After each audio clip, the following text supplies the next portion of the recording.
welcome everyone to our Board of Selectmen's regular meeting of October 24th. Let's see, the first item on the agenda is to call the meeting to order at 6 o'clock. 6:30. 6:30, sorry, thank you.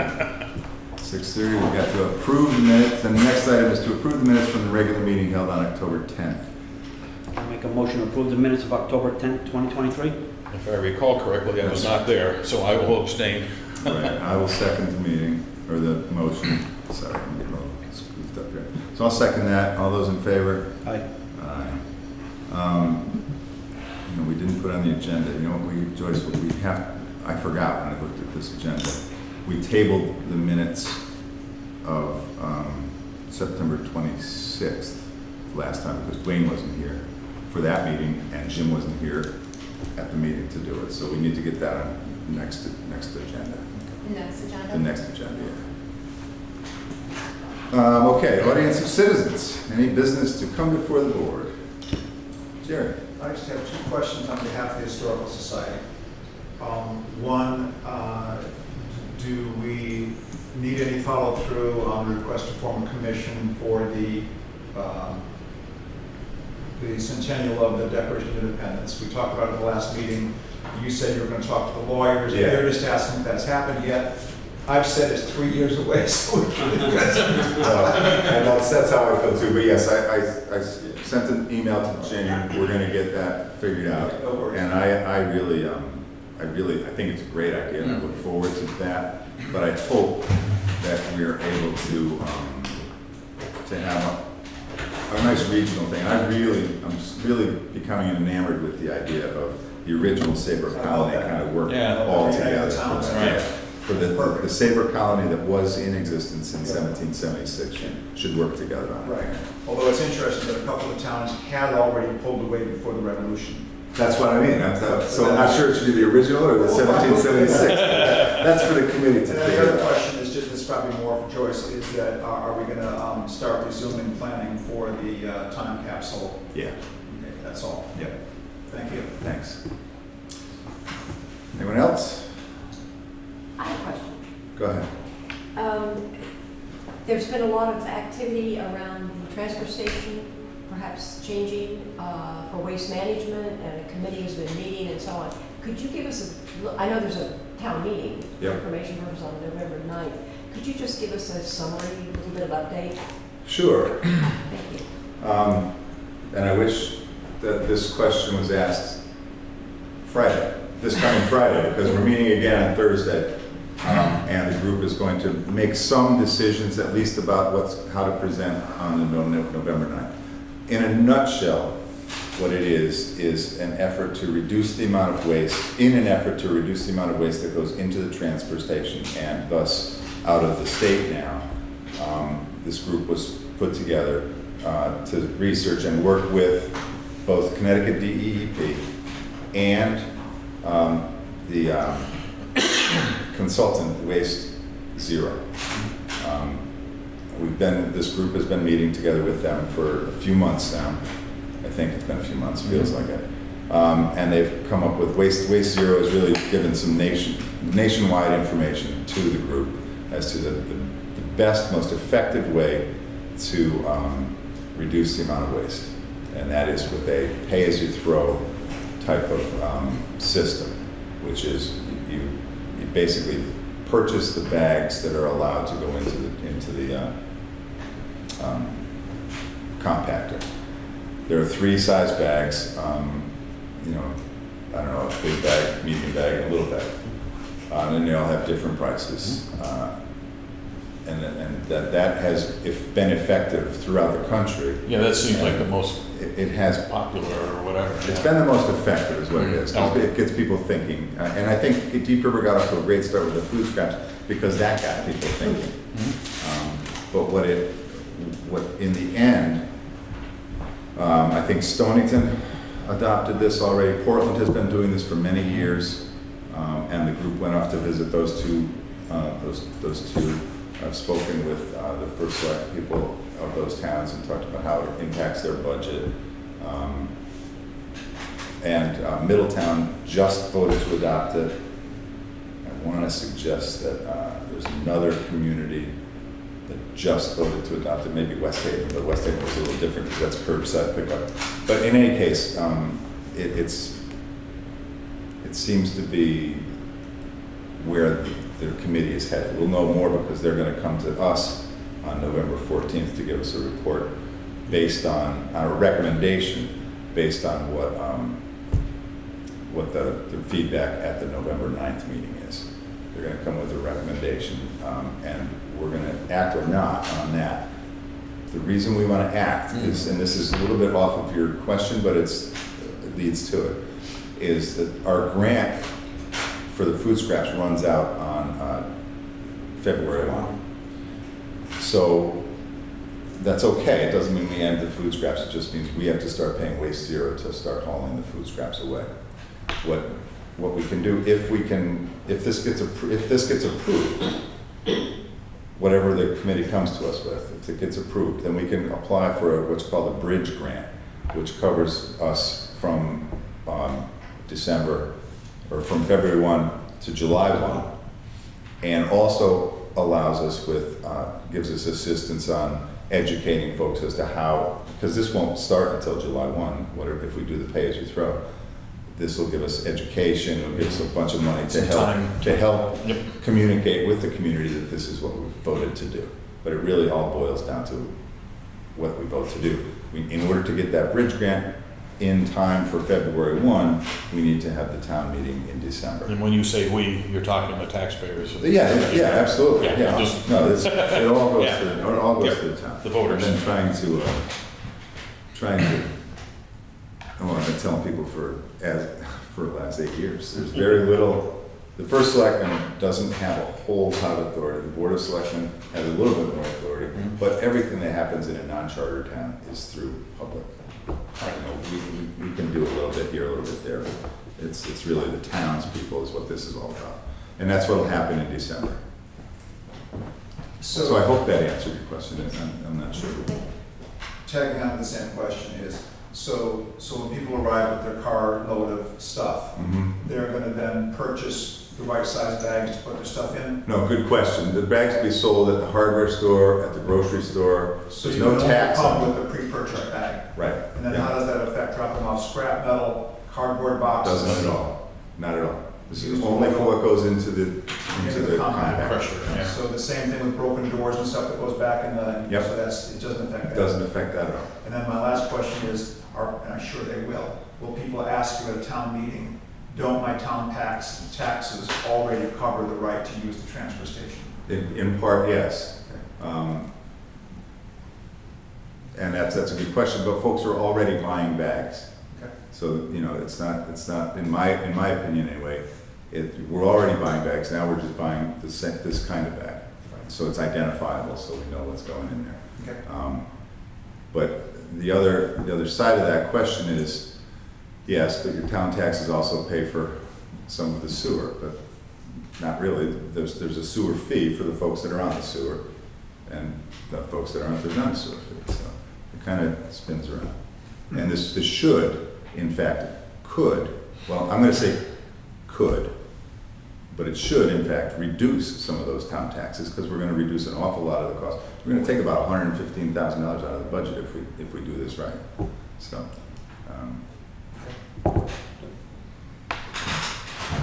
anything else? I would like to say something, I don't know if it's the right time or not, but seeing that tonight is both your gentlemen's last selectman meeting, I just want to recognize the past 7.5 years of working with you, Angus, and probably 5 with you, Jim. Hasn't been all easy, but it's been good working with all 3 of us together on the missions. But over the time, we had some tough decisions to make, good and bad decisions. But I just wanted to publicly say thank you, for 7.5 years of working with you, 5 with you, and 12 or 13 with the Board of Education. But, again, I just wanted to publicly say, thank you. So. I appreciate that very much. I really do. Thank you. Yep. But we do have one more meeting. One more second, then? Oh, I'm sorry. Okay. No, it's excellent. I'd love to hear that I'll again. say it again. I would love to hear that again. No, thank you very much. I do very much appreciate that. This is a bittersweet few weeks ahead of us. Counting the chicken for his house, yes. Well, I'd be lying if I hadn't been thinking about I saying agree the with same you. thing, and I think I'll just wait until. Sorry, that folks, meeting, I'll do it again. but, yeah. I appreciate it. All right, back to business. No, good. Thank you very much. It has been a pleasure working with you. Absolutely. And Jim, it was great when you came on board. Absolutely. It really balanced out the board nicely. Okay, next item up is appointments, and we have got 1, 2, 3, 4 appointments, one of which needs to go to a town meeting. Yep. Do we want to do these three together and then that one, or? It's okay with me. Individually. Anthony Joya has asked to get onto the Sustainable Connecticut Committee. Catherine David is asked to get on the Waste Reduction Committee. Scott Connor has asked to get on the Water Pollution Control Authority. And Lisa DiMaria has asked to get on Planning and Zoning. All of these folks are good Deep River citizens, each and every one. Lisa, we can talk about them individually as we go, but I'm going to tell you, Lisa DiMaria, you guys have both had a chance to speak with. Mhm. She's been working in land use Yeah. for most of her career, and I think she's Had a very good really good, A very good conversation. with her. very good Yeah. addition to our Planning and Zoning Commission. And she's a Republican, so she's. However you want to do it. My only question there is, don't we have why is she going on as a regular member? Is the regular member spot open up, or did we have an alternate that moves up first? So we did have a regular member, membership, a regular seat See, open up. okay, The reason that I've put her here as a regular member, as opposed to the two alternates that we have now, moving one of them up, is because both of them have been on less than a year. okay, And her experience, I believe, okay. really I just didn't warrants know- making her a I regular. didn't know exactly how No, we had two resignations from as regular members. Mike Danella Yep. and the young guy who was good, moved out of town. I can't remember his last name. Alex Strobel. Alex, yeah, a good member. Both. So we had the two resignations. One of them is open now as a regular And we still member. have another seat open now? Yeah, we have an alternate seat open. Okay. Yeah. So, those are the three. I don't know if you want to go individually, if you want to do them all at once, it's okay. But just keeping in mind that Lisa, we're going to schedule a town meeting. I'm going to try to schedule that for immediately following the next selectmen's meeting. I make a motion for 3 of the 4. Deep River Sustainable Committee, Anthony Joya. Deep River Waste Reduction Committee, Catherine David. Water Pollution Control Authority, Scott Breckenridge Connor. Term for all of those, well, on the water pollution, term to begin 12/1/2023 through 12/1/2026. I'll second. All those in favor? I'll make a motion to appoint Lisa DiMaria DiMaria. to Planning and Zoning, term to expire 12/1/2025, to bring it to a town meeting. I second that motion. All those in favor? Aye. Okay, great. Thank you very much. And Joyce, we can work on that town meeting. And the next and last item on the agenda is tax refunds. And this month, we've got 7 refunds totaling $988.82. I make a motion to approve tax refunds totaling $988.82. Second? All those in favor? Aye. Okay. That's it. Just let you guys know, we're closing on the loan that we had approved at the town meeting, last town meeting. We're closing on that Thursday. And I think we've already gotten the prices, and as soon as we have that cash, we will send off purchase for the sweeper. That's about a year out to get that. And the chipper, is the same thing, but I think we'll have that probably within a month or two. So, and I Yeah, I think, think there is, the sweeper is on, as soon as we get the quote and the quotes and I can do the purchase order, good to go. yeah. And I hope anyway, the firemen have already ordered their Scott packs, so that will be, they'll come in and then we'll go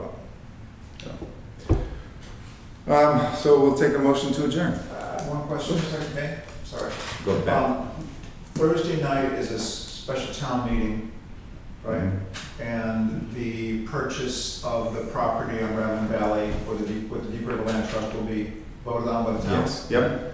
As Gateway Commissioner, I would want to be their endorsement. The problem is that night is Gateway's annual meeting, so I won't be able to attend. Is there a way that I could write, or do I need to write a Gateway endorsement for this and drop it off tomorrow that can be read that night? Or we just want to have full endorsement to this project, and I want the land trust to know that Gateway, of course, we've already given them a lot of money, so, but we want on record that Gateway is 100% supportive. Yeah, no, I think that if you send a letter, I'll try to figure out how to read that into the. I'll make it short and I sweet. think it's a pretty, pretty simple. Yeah. vote. It's not any tax money. It's a good purchase for many. So should I drop one by, or can I email? If you email it, that'd be fine. Email it to Joyce and me, and we'll. Two sentences. Yeah, that'd be great. Will do. Okay, thank you. Thanks. Now, motion to adjourn. So moved. Second. All those in favor? Aye.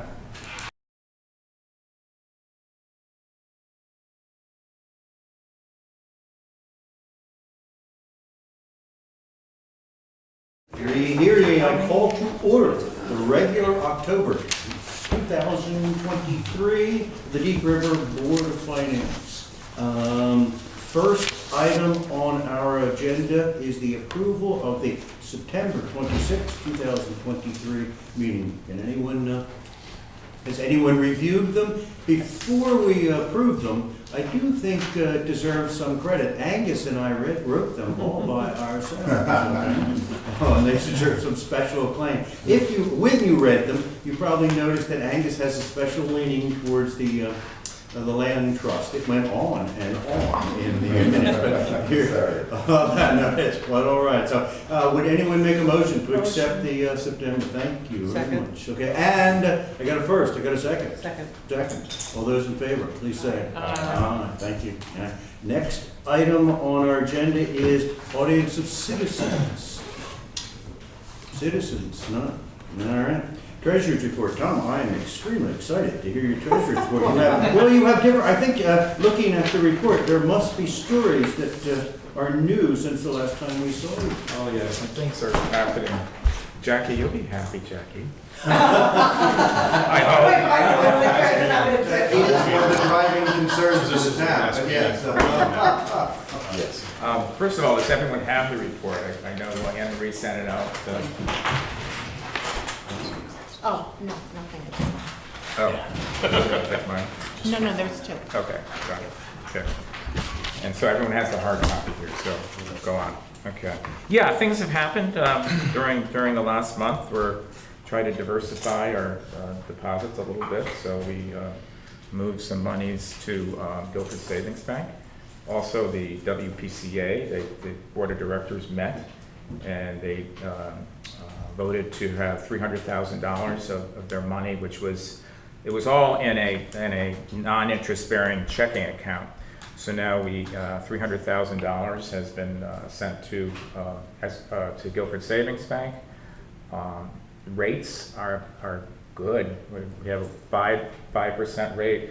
I will say, did some negotiations when I was trying to move the monies to Guilford, between Guilford Savings and Liberty Bank. And I have to admit, I have a great rapport with the people I work with or deal with there. Melissa Hurd from Liberty, who's the Vice President of Government Banking, and Heidi Samuelson from Guilford Savings. She's the Business Banking Relations Officer. when Guilford Savings gave us the initial proposal, we were looking to transfer $3 million at a rate of like 4.75%. I was able to get that down to $2 million, and they actually upped the rate to 5%. And in so doing, Liberty Bank upped their rates from 4.5% to 5%. So it was kind of a win-win situation here, across the board. Both accounts that were opened actually are money market accounts, so we can actually anytime is withdraw the money. So it's not like a certificate of deposit where we have a particular expiration date. These are actually monies that we can move around at any time.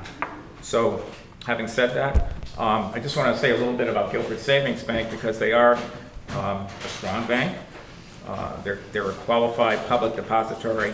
They meet all the requirements as defined in what they call Section 36A 330 of the Connecticut General Statutes. They also have a strong capital ratio of 11.5%. For those of you who don't know what the capital ratio is, it's a percentage of a bank's capital to its risk-weighted assets. Capital is the difference between a bank's assets and its liabilities. It's actually its net worth. And as far as bank assets, that's your loans, your marketable securities, your money reserves, buildings, equipment, furniture, etc. And they'll be sending us every quarter their capital ratio, so we know where it stands. Liberty Bank has a very strong capital ratio too. So between the banks, I think they're both local, and we know who we're dealing with as far as personnel. And so I think it's a good move, and it diversifies our deposits as well. Let's see what else. If you look at our general fund account balances from last month to this month, we're down $372,143. Our general fund, if you look at our general fund balance right now, it's high at $1,266,405. But having said that, we have there's a lot of outstanding checks that still haven't cleared. Generally, we like to keep around $350,000 to $400,000 in that account. Let's see. If you look at our Liberty Bank and our Guilford Savings Bank money market accounts, they total $6,900,718. Last month they were at $8,160,288.36. At least that was in a Liberty Bank account at that time. So we're down there $1,259,569. The capital improvements borrow, if you remember that. That rate has to stay at 3%. You'll see 5. That has to be changed. Okay, that has to be changed. It is 3%. Okay. And that has because the law states that that rate cannot exceed 3% because the monies were actually generated from loan proceeds. So that's actually a holding account for, just until disbursements are made from that account. The interest earned on the capital improvements borrow from last month to this month, we earned $2,588.39 on that account, so that's great. ARPA funds, the American Rescue Plan Act. The balance here shows $962,368.77. That actually will be changing. There were 8 checks that were signed that are going out to different organizations or whatever that we've committed some of those monies to. Those 8 checks total $136,875. So that account will be down to about $825,493. And that's the original amount of the ARPA funds. They were $1,314,908. I was trying to. I spoke to Emily today. I'm just trying to get what our net committed or not committed amount is. I know back in June it was something around like $300 It's about 330. Is it? Okay, Yeah. good, thanks. So that hasn't changed much. And I assume the interest goes into the. Goes right into that, yeah. Yes. Yeah. Yeah. Wire transfers, I made 3 wire transfers in the last month. One was made on 10/10, October 10th. That was from Liberty Bank to the Citizens General Fund, $1,200,000. We took, on 10/12, we took $300,000 from the Citizens Bank WPCA account and put that into Guilford, new account, money market account, WPCA account. And we took on October 13th, Liberty Bank to Guilford, the new money market account for $2 million.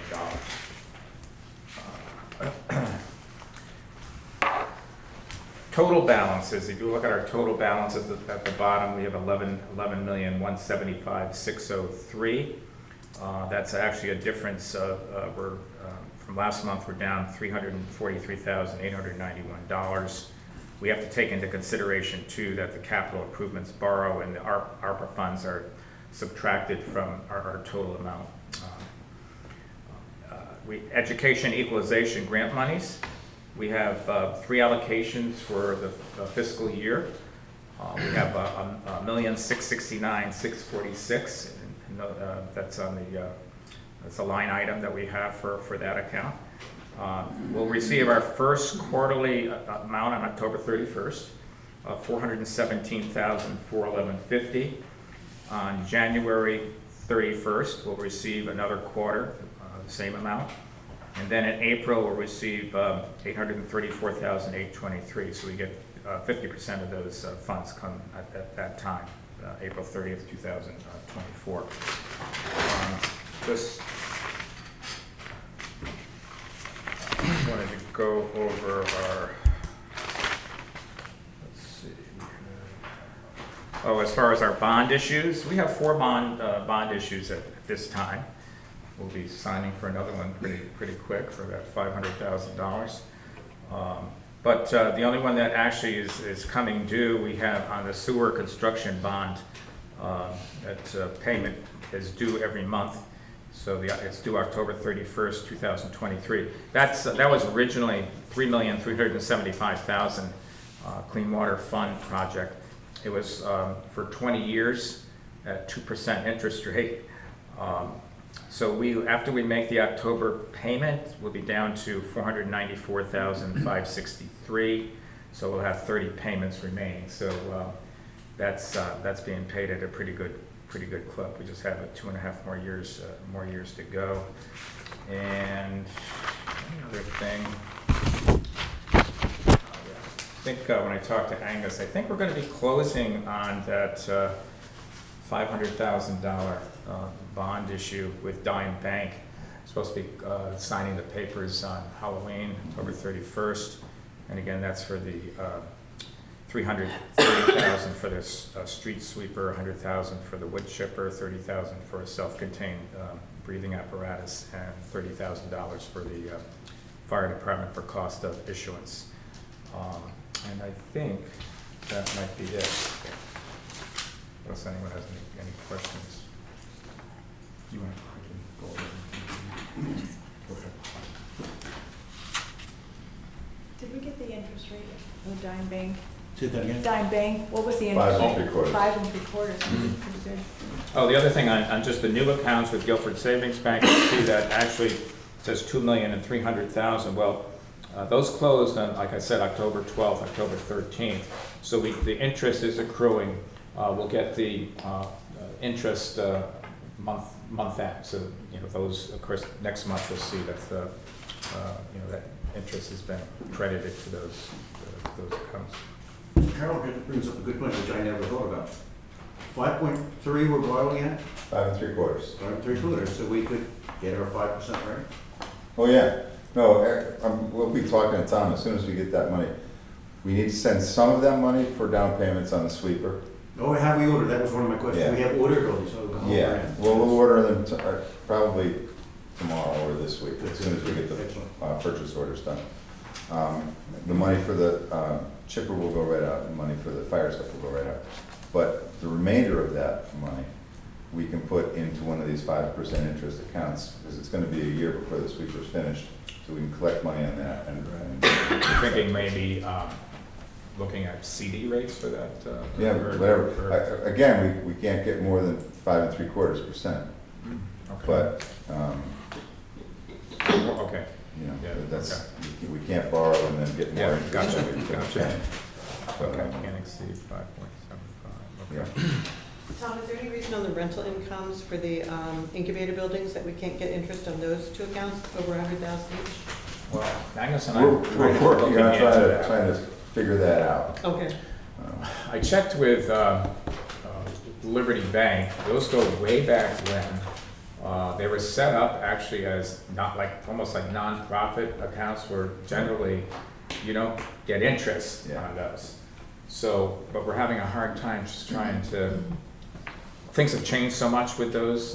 Well, we think, and we haven't got confirmation yet, but we believe that those rules that went along with the borrow that those were established from, and the grants that those were established from, have expired.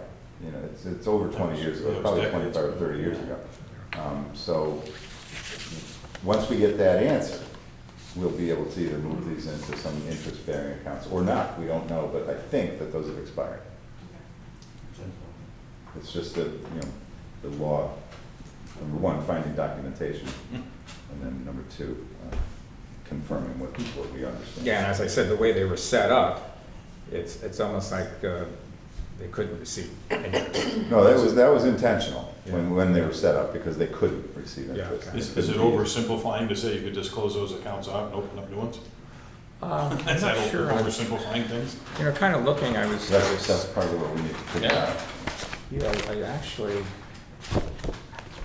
I have the contracts, I did find a contract for one of the incubator buildings, and that's what you and I want to kind Mhm. of try to talk about. Mhm. So, time's running out, so we can. Yeah, no, that's okay, we have some contracts for the buildings, for the rentals, Yeah, but not the contracts with the state or with whatever it was that we had to sign to get them established, is what we're not finding. No, I think, I think you contacted Jane Marsh on that? Yeah, Yeah, yeah. so, Yeah. yeah, so I think it's something we're kind of looking into, it might take a little while before we get to the bottom of that, but we are looking into it. Tell me, is the 5% a nominal rate, the stated rate, or compounded? The That, 475 was a yield. Yeah, actually, the rate is, right, the nominal rate is 4.89%, and the actual annual percentage yield is the 5%.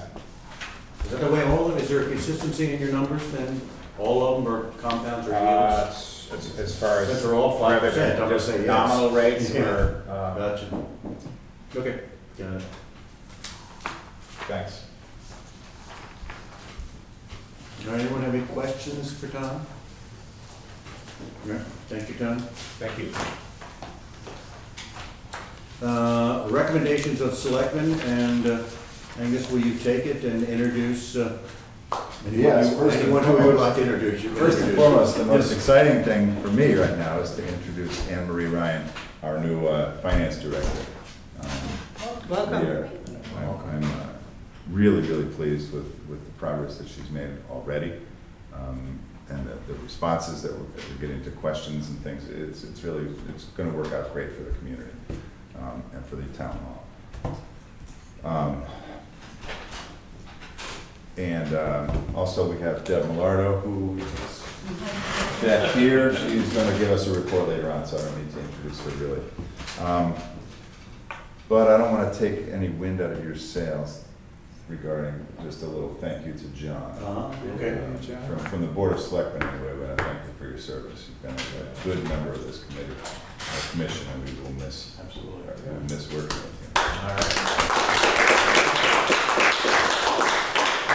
Thank you. It's been my honor over the last 8 years to be on this board, and I've really enjoyed working with all my colleagues on the Board of Finance and with the Board of Selectmen as well. I think we worked well in a collegial manner, and might have had differing opinions on some things, but we were always respectful of each other's opinions.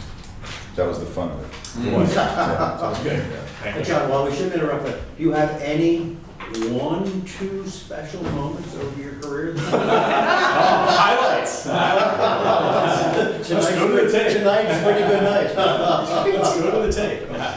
Nothing, Nothing that really sticks out. I just think it was. nothing you wish to share? It was a good run, though. I think we worked well together. We We did. tried to always keep in mind the varying needs that everybody expresses. It's always easy to want money for things, but there's also the taxpayers that we owe our service and duty to. So always trying to balance it out. No, that was what was really good, and with me, anyway, working with you, I think I can speak for the Board of Selectmen when we say your level-headed, considered thoughts were always appreciated. Thank you, sir. And I wish to add myself, sitting here most of the time you were here, but thank you for your support. So, anyhow. Okay, now we'll go to the business. Sorry. Animal control officer is first up on the list. Over the 8 years that I've been here, we've gone through 4, this will be our 4th animal control officer. Just historically, for all of you, tradition, for history, as long as my history in Deep River, we have shared an animal control officer with Essex. And apparently Chester was in and out of that. Chester had their own person for a little while, and then we were sharing with them. But in any case, now all 3 towns have been, for the last 8 years anyway, have been sharing the animal control officer. It hasn't always worked out. One town or another has some dissatisfaction, and the next thing you know, we're kind of twisting around. And it's always been as part-time employees. You know, we appoint, every town appoints the animal control officer, and we hire them as a part-time employee. The thinking on that is that model is just not working anymore. Most communities are finding that it just doesn't work for them. So what the thinking is that one of the towns, right now Essex, will hire the animal control officer, the new animal control officer, as a full-time position. The other 2 towns will share in that cost of that.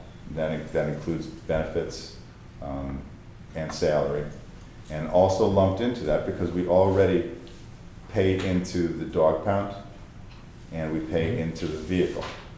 So lumping all of that in our budget, that will be reflected, if this goes forward, that'll be reflected as, instead of having 2 lines in our budget, which we have salary and dog pound, we'll have 1 line, animal control officer, or animal control, period, and that will cover all of that. So the cost of all of Essex's cost will be shared in thirds by the three towns.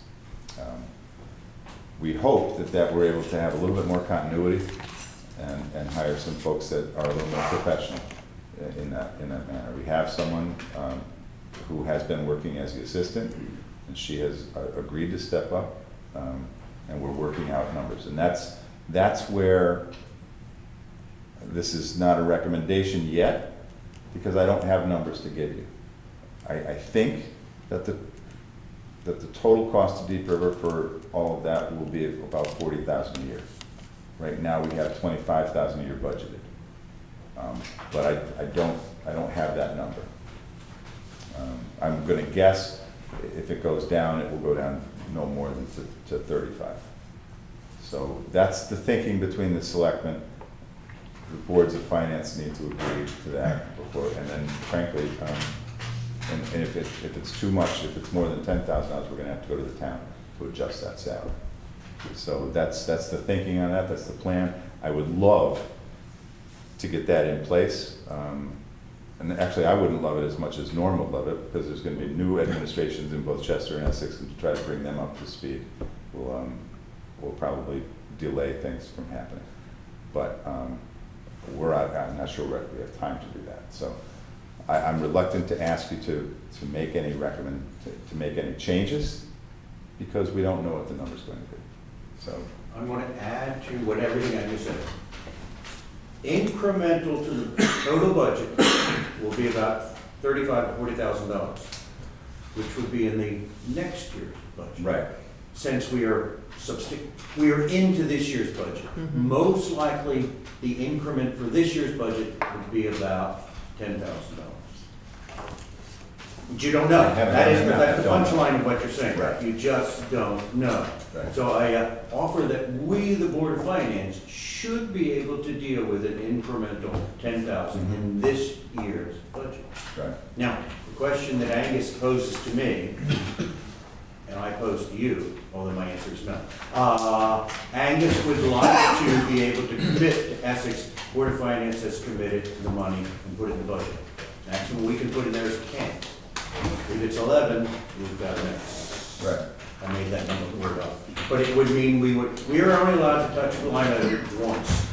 After that, we have to go to the town to get interim authority. So my answer is we'll wait for a final number unless anyone on the board would like to take a different approach and commit 10,000 to Angus right now. So this is going from our own part-time to a joint full-time? Yeah. How many hours does our part-time dog warden do now for the town of Deep River? You know, all of it, it's hard to say. Some weeks they do 30.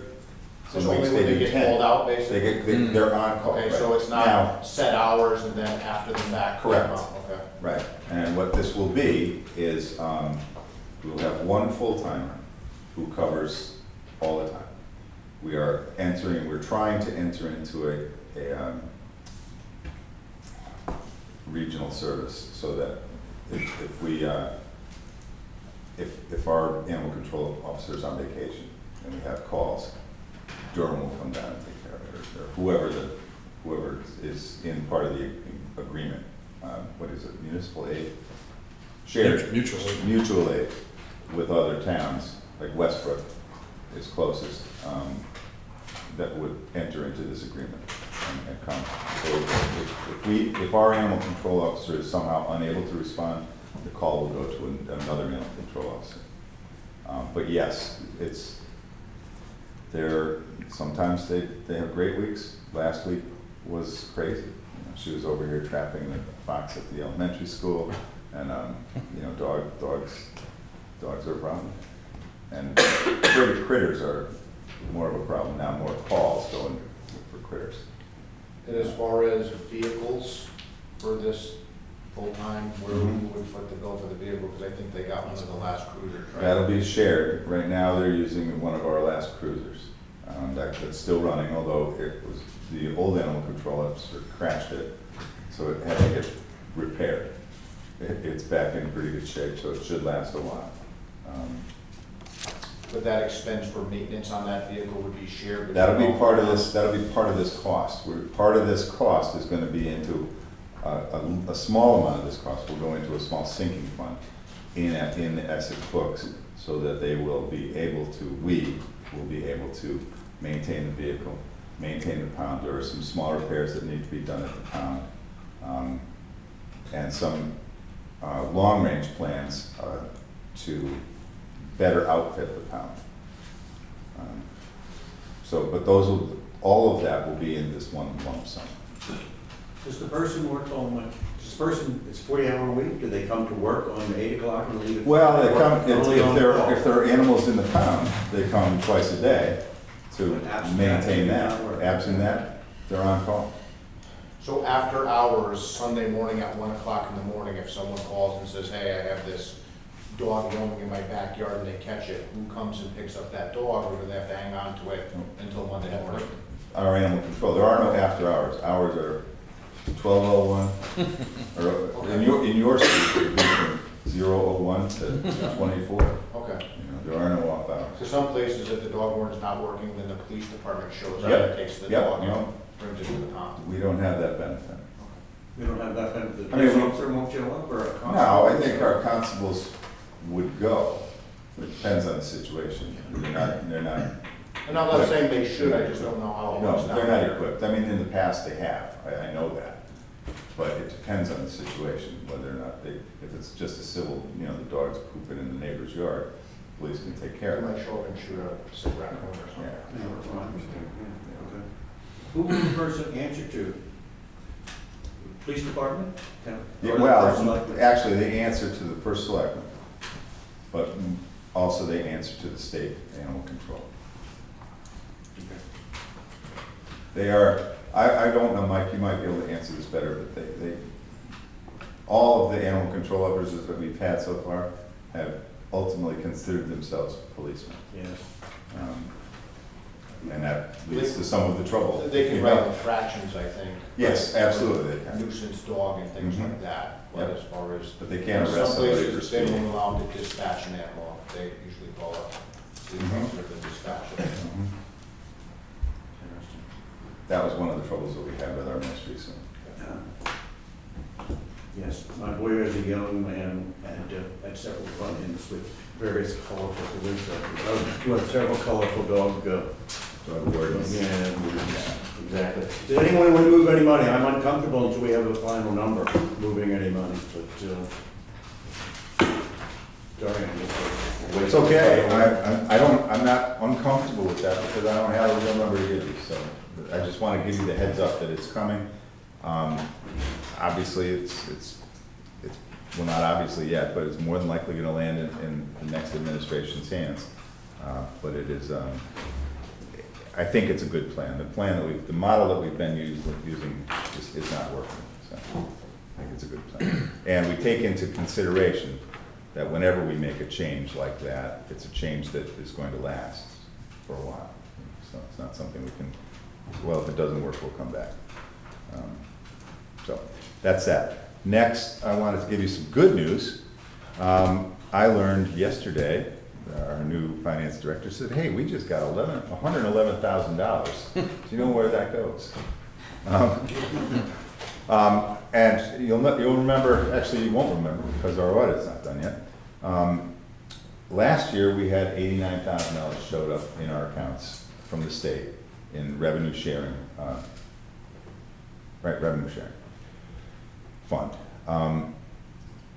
We didn't know where it came from, so we did some research, and it's just the state of Connecticut has got a lot of money right now. They're flush, so they're sharing it with the communities, which you gotta like.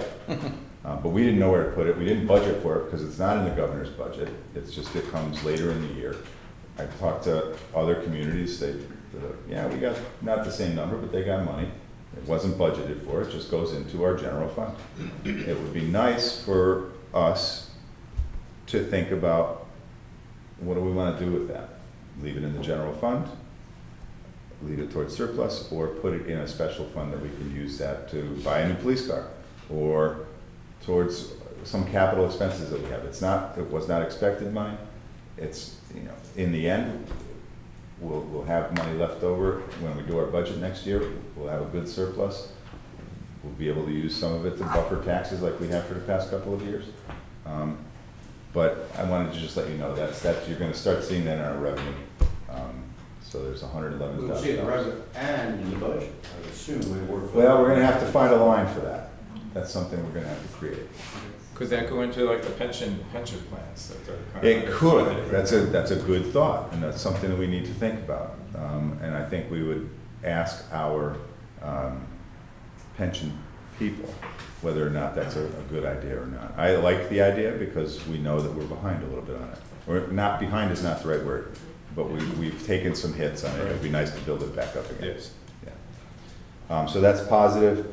The only other thing I have to say, just to bother Joyce, to add some more things to it, is something we can do when we're going over the budget. But just I want to remind everyone that now that we have Anne Marie here, I would suggest that we've only got another month or so that we're going to need folks to help bring her up to speed. And remember, we spoke about this ever since the resignation, we've been having to really go outside of the norm to try and make sure that the town continues to pay our bills and to function financially. That's putting a lot of pressure on the finance director line. So we don't have a final number yet, but I hope that by Thanksgiving we do, and we can really start to rattle what monies we're going to need to move to rectify that. But that's it from here. All right. That would bring us, unless anyone has any questions for Angus, that would bring us to our monthly budget report, which I will try two of them. Let's,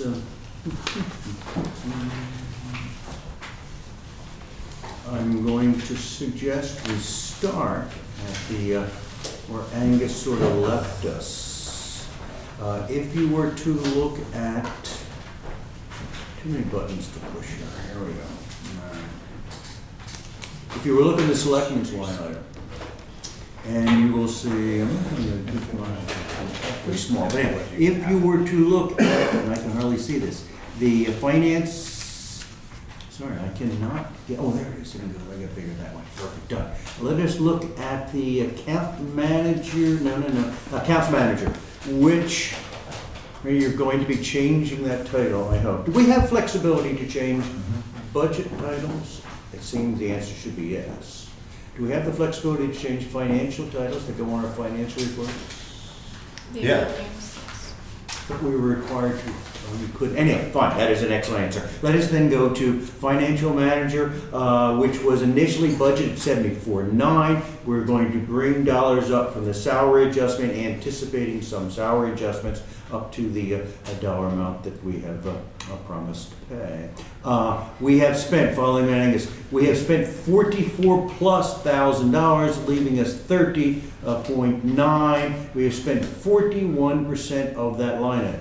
Angus already told you, out of that line, we're paying Anne Marie, we're paying Mahoney Sable, and we have another, I don't know Kelly's last name, but she is helping us prepare our financials for the audit, okay? So there is a lot of pressure on that line item. We'll certainly pay attention to it. As Angus has indicated, we'll have a better indication where it will end next month. Is that a good guess? Oh, yeah. Okay. So, Kelly Sterner. Kelly Sterner, yeah. There you go, thank you. All right, so I see nothing else particularly in selectmen unless anyone wishes to draw your attention to anything. We should have, in October, we should have spent about 33% and have about 66%. So if you use my rule of thumb, everything seems to be, with the exception of the accounts manager, doing pretty well, if not better. Angus informs me, I was under the impression, encouraged by our election registrar of voters, that we were going to do pre-voting in November. That is no longer true. No, early voting is not happening. Early voting is not going to happen. All right. Town hall operations. If you glance at town budget repairs, budgeted 50, spent close to 40. That is, I don't know if we're calling it an error, that is a parking spot issue. There was the town garage. If you guys remember, some of you were here long enough to remember that we had set money aside to do work on the town garage. Needed to have some repairs done. And that was budgeted at least 2-3 years It ago. was We 2 reserved years ago, against yeah. it, so. We couldn't get, it was during COVID, we couldn't get materials were crazy, blah, blah, blah. We finally had that work done. It was put here because that's the line that it was most related to, but it needs to come out of here and be earmarked to where it's designated. But we're speaking with the auditors next week. And again, it is up to, I was quite taken aback. That sounds more exciting than it actually was. We have paid our auditors a front-end fee of $14,600 in June, but nevertheless, that's okay. They have not, while they have not, have they shown up at all, our auditors? Well, We're not ready for them to show up. No, we've had a couple of appointments, but people were not able to meet with them, so they didn't come. But we've arranged, Anne Marie and I are going to meet with them Thursday, or Friday morning, and then again in November, early November. It's an odd story. We're paying this year pre their arrival. There's been times we've paid after their arrivals, but it is our obligation. Well, they should, that's why Kelly's here, is to help us do our year-end books. Because we're gonna need an extension this year, just to make sure. What did the auditors tell us? Like 30-40% of all towns ask for an Yeah. extension. Oh, yeah. I mean, I was always embarrassed, but Yeah. Seems to be the. I know, I was always embarrassed too. And then they said, well, last year, I think they said some towns still haven't Yeah. filed. Let's see, again, anyone have any troubles? I really don't, think there's too many issues that are catching my attention. Special services, planning and zoning, building inspector, only for conversation. Building inspector is running a little bit lower than what I would assume based on my rule of thumb of 66% left. But that means houses are being inspected. We're adding additions and there are fees that we'll be covering in for that, so.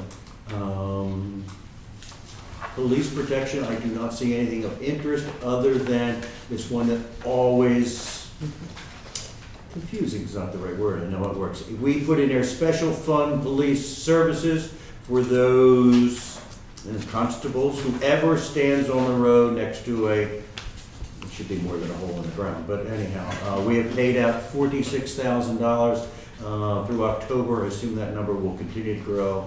It always goes over our budget. We will see a corresponding revenues in revenues.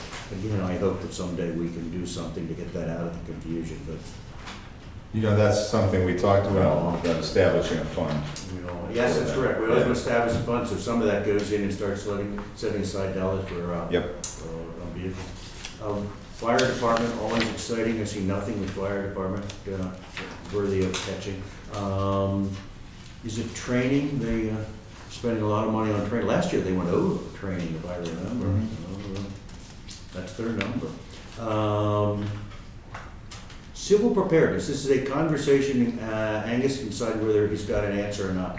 We set money aside for the to compensate the two folks who are putting together a plan, a civil preparedness plan, that we can compensate them, either compensate them or cover some of their costs. They have not yet drawn upon those numbers, so, well, so be it, right? It'll be figured out. Highway department, it seems to be going fine. Would you like to give an update on the savings we are having with the food disposal? We're still making progress? Oh, when it comes to that, yes, we're doing exceptionally well.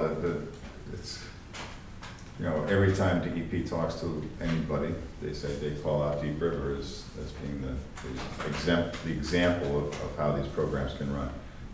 You will see, we talked a little bit at the Board of Selectmen's meeting, you will see an information session on November 9th here at the Town Hall, where the Waste Reduction Committee will make an information session. They'll make some recommendations to the town as to where they're leaning, and then they will take questions and field questions. Based on the response to that, they will formulate a recommendation to the Board of Selectmen as to how we move forward, and then the Board of Selectmen will take that recommendation and either move it or revise it and move it to a town meeting in December, where the town will vote as to whether or not we move forward with just food scraps or pay as you throw, where you pay a little extra for the bags that you use, and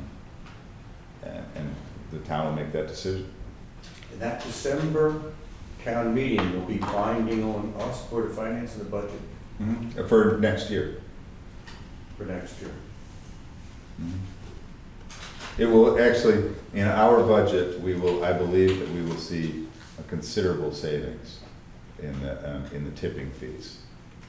If it goes the way that it's been projected and the way it has worked in other communities, the cost of the bags will compensate for and the reduction in waste, both combined, they're both about 50%, will eliminate the cost of the tipping fees. Or balance out, let's put it that way. It will negate.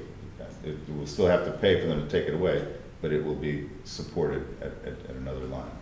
Following that, right now we have a grant that covers all of the costs. That's only for food scraps. And that grant ends on February 1. So the reason that we need to have a meeting in December is so that we can apply for a bridge grant, which will carry us from February 1 to July 1 with the hauling of the scraps and other incidentals that come into implementing whatever plan we determine to use. So because of the food scrap program, we are saving on our tipping fees. Mhm. We as a town are not incurring the costs, That's right. which is what the town will decide in December and we will have to deal with in the budget. Remember, there's an additional change, not just the food scraps. It looks as if the committee is going to suggest that we go to a pay-as-you-throw type program, where only a certain bag is allowed in. There are 3 different sizes, large, medium, and small. You can buy them at the hardware store, at Adams. There's no tax paid on them, but they cost. And then, based on the size of the bag, you base the size of the bag that you buy on how much garbage you produce. Using that formula, only those orange bags or whatever color bag, it will probably be Valley colors, what is that, black and orange, black and red. We'll have black and red bags, only those bags will be allowed to go into the garbage. The cost of the revenue from the purchase, the sale of the bags, plus the reduction in garbage that has proven to be the case in town after town after town across the country, will add up to, if we use the one particular scenario, will add up to $100,000. So that will eliminate the cost of the tipping fee. It won't eliminate, it will negate, it will offset. Yeah. But we'll still have the fee to. We still have to haul the food scraps, yeah. We still have to haul the food Right now, we scraps. aren't paying for that, the grant's paying for it. Yep. But we'll have to pay for that. Right, but it will also, it will be offset by this. Enough will be saved. Yes. Yeah. So the hauling costs will be offset. And hopefully Just- those costs will be less too, because it won't be as much. Well, like anything, when demand goes down, the price, when they're not hauling as much, they're gonna, in order to cover their expenses, they're gonna charge more. So it's gonna be, we'll be chasing our tail throughout this whole process. Not us, but everybody will be. I think if this goes through, not only will we reduce our costs, which we can put back into the transfer station, or we can put into, just reduce our taxes, which is, I think, a positive. But it will also reduce the amount of trash that we're sending from Deep River to Ohio and Pennsylvania and other places that are going to eventually close down, and we'll have to ship it to somewhere else. And I think that example is, as a town, when we do that, we're the same thing as if your neighbor was taking his garbage and instead of putting it in the garbage can, threw it across the yard, threw it across the fence into your yard. It's the same thing. We're taking our garbage and sending it to Ohio. Might as well just throw it in your neighbor's yard and let him take care of it. I never thought about it that way. Have a good arm to throw to Pennsylvania. Well, that's where we get into the trucking costs. It is a noble task. One of the downsides of having people on the Board of Finance who have been here for a while, when I was selectman, we tried to do the same thing. Mhm. I was the spokesman who tried to get people to have the same bag. Mhm.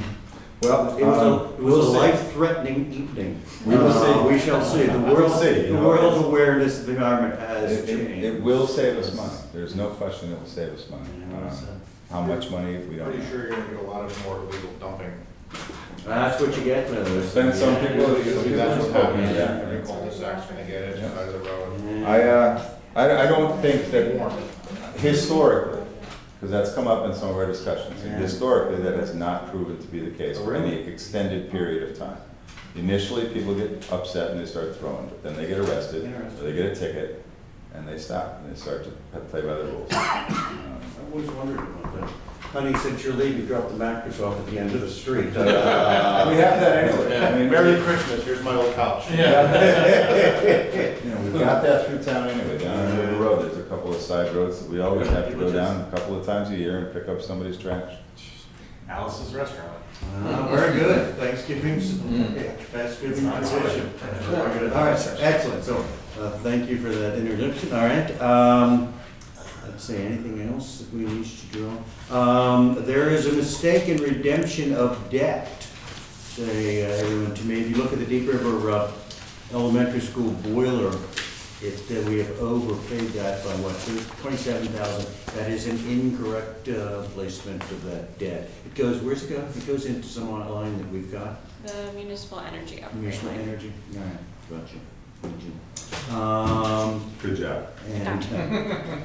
And our capital, remind us of the fire truck, equipment which we budgeted nothing, we budgeted in prior years. It is charged here. Why is it charged here? Goes it to parking spot and need to put it somewhere? It does need to go somewhere. I haven't had a chance to talk through this one with Angus. My suspicion is that the thinking was most of these bills hit in July. So I wonder if there's a little bit of carryover. Maybe the invoices just came in a little late and they were dated for the current. Suspicions? That's the most practical explanation. It came in, and if you remember July, June, July, all that kind of stuff was pretty hairy month upstairs. And we're still learning. Remember, we still have our capital account, where what things that are not used, which would have been this in prior years, should be available to us. So I suggest that number is not. I think, no, it's not right. That'll go back to zero, and it more than likely, if Anne Marie is correct, and I believe that she is, it will just go into last year's. Last year's or the capital account. Excellent. Everyone can comment on anything, but I'm going to look at the bottom line. The bottom line suggests that, while we had stories in between, we have about 71% of our expenditures yet unspent, which is about where we would expect to be at this time of year. So I call there's nothing to be alarmed about, unless anyone has questions. Bud, what about the library kitchen stuff? We budgeted Library kitchen, 2,500. that is, Angus, you want to take that one? That library kitchen, we budgeted 2.5 and they've 13.6. We did some research. Do some research on that one? Yeah, yes and no. I don't think I remember to ask Anne Marie to figure out where that came from. Okay. But I know we talked about it. I know that that's wrong. Yes. I just don't know what that expenditure was. It was not put in the right place. That's not for windows, is it? No, nope. Okay. All right. But there is actually that difference in spending from 2,500 to 13,000? No, not with the I think it's a library. misplaced I'm gonna, this is a pure speculation, but my guess is that has something to do with, and maybe Ms. Russell can help with that, but my guess is that is some of the ARPA expenditures that somehow got tagged to this. Because remember, they were, had about $40,000 or $50,000 that they were, went towards some of their things like the reception area. And some Right, of a those- desk and so I don't think they Yeah. paid for that yet, but that's. Okay, that's what I don't- We've I seen don't- signs, but no money's come out for that yet. So would that come out of, We'll see. Okay. First thing we have to do is track down where it came from. That was the first thing that popped into my head, is maybe some of those bills came in and got paid out of that. all good. All right. If anyone, I say all good, unless anyone has some questions. Next item on our agenda would be, I guess we introduce Deb one more time. Yes. Deb Millardo is our salary study consultant. And she's done yeoman's work to get to where we are. Deb, I think if you'd like to come on up to the table on the road, lots of room.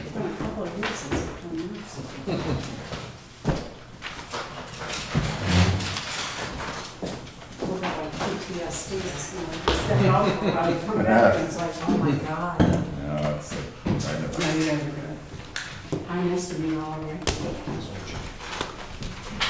So, just for your own edification, so my name is Deb Millardo.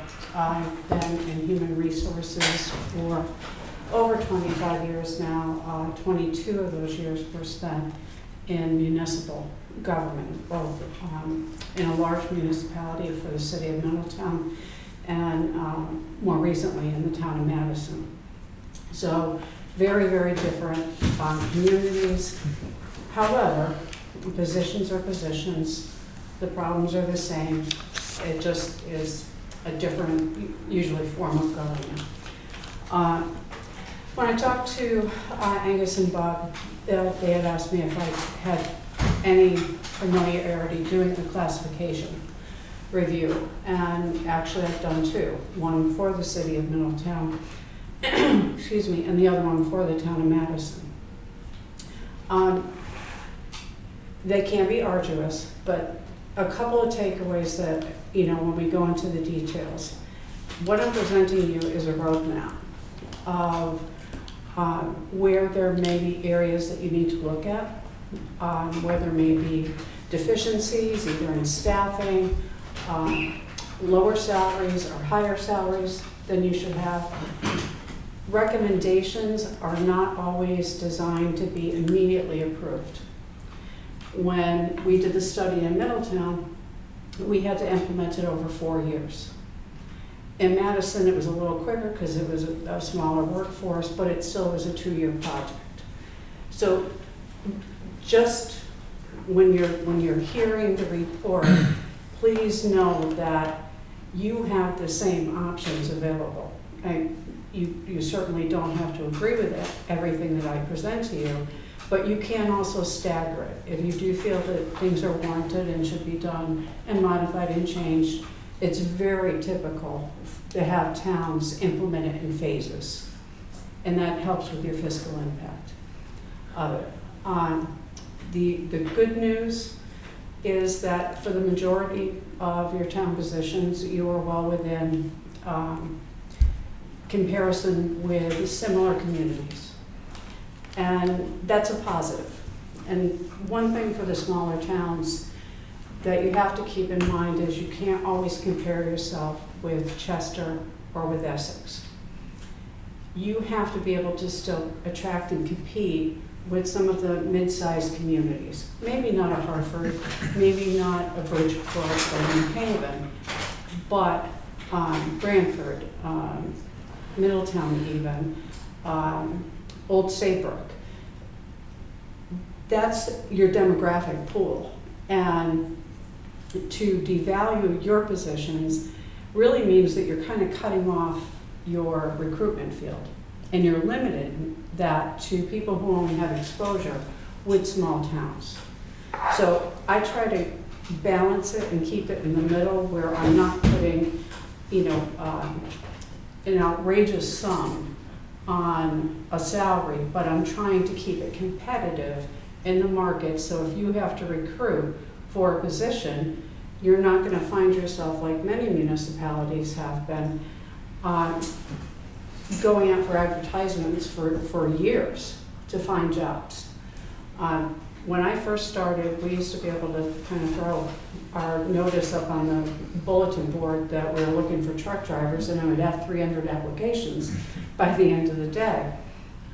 Since COVID, that is not the case. And, when I left, right before I left municipal government, was the first time I actually had to advertise using Indeed for a municipal job. And, the HR community, we all talked about it. We don't know what happened to the workforce or why. It used to be municipal work was considered ideal. Salaries may have been a little lower, benefits were higher. There was usually a defined benefit plan for a pension. A lot of towns have gotten away from that. And, you've moved into the 401k. That's the same as the private sector.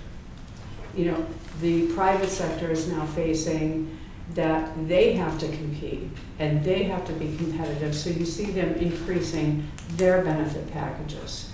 So no longer is it just, that plum job to get to work for a municipality. You have private sector that is now out there competing with you.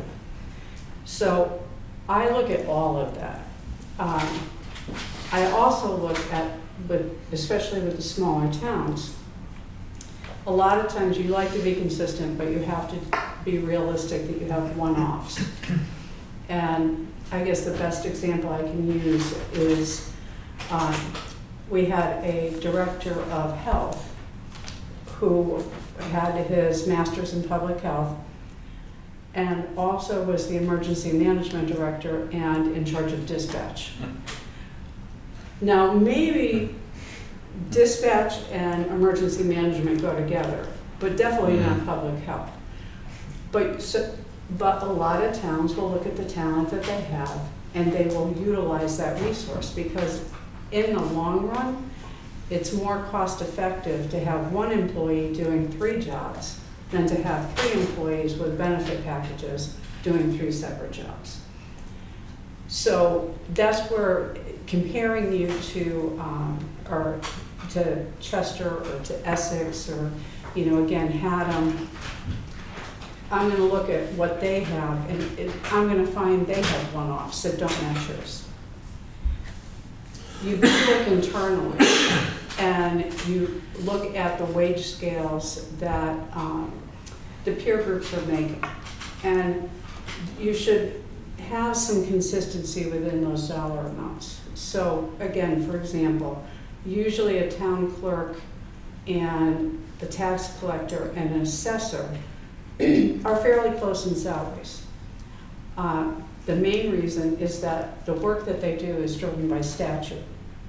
And I'm not taking anything away from the knowledge, skills, and abilities that they need to be able to do their job, but their job is governed by a statute. So there is not as many independent decisions that have to be made. And you see, again, those salaries being very close. So I also look at that as a factor when I'm putting together a classification study for a town. And again, the good news is, with the exception of a few positions, Deep River really is in very good shape. Your job descriptions are very much outdated. Those have been updated. They now will meet ADA compliance, where you're supposed to put into your job descriptions the lift requirements, the physical requirements of the job, everything that complies with the ADA law. So they will be updated that way. Like I said, I'm giving you a roadmap, and what you choose to do with it at the end of the day will be decisions by the Board of Selectmen, by the Board of Finance, and you also have a third factor, which are your labor unions, because any changes in substantial duties, not so much the job descriptions themselves, but certainly the wage, is part of collective bargaining. And so again, I can tell you this job is valued at that. You may agree, it still has to be negotiated and discussed with your unions. Yeah, and that's actually, I'm not sure where you are with your report, but if we want to talk more about that part of thing, and I think we do, I think when we talk about negotiations and contracts, we need to do that in an executive session. So. This is not, Angus and I practice this. It seems the next part of Deb's conversation is we may be talking about specific tasks, specific job titles, which, while you can talk about job titles, is very difficult to take yourself away from the incumbent. I'd like to go into executive session to do that, talk about people, the specific jobs, and how we interact with the union. If anyone, I can't just say we're in executive No, session. you need to take a motion. I have to get a motion from a motion. Can I get a motion? Can I get a second? Thank you. All in favor of going to executive session? I'm going to ask. I think that you need to invite Deb. Oh, no, I'm sorry. Board I of was going to have Selectmen. Board of Selectmen and Deb's day, and you can chat with, since you're closer to John, who's raising his hand. Should they stay, or? Well, there's the question for you. I'm not sure. If it's an executive session. The camera's off, understanding that. I'm not sure how long it's going to go. I don't know if you want to stay. I don't think there's any We're going to have an action. individual vote. Is there anything? You're not going to, is there anything else you think we're going to take action on? Oh, we'll take no action, certainly Not in executive executive session. session. After, Sure, yeah. but for this. The question is whether or not you Yeah. guys want to go have a pizza or Move on. call it quits. Is there any more business to be conducted after executive session? right? There may be different people disagree. I do not believe there will be. Just the agenda.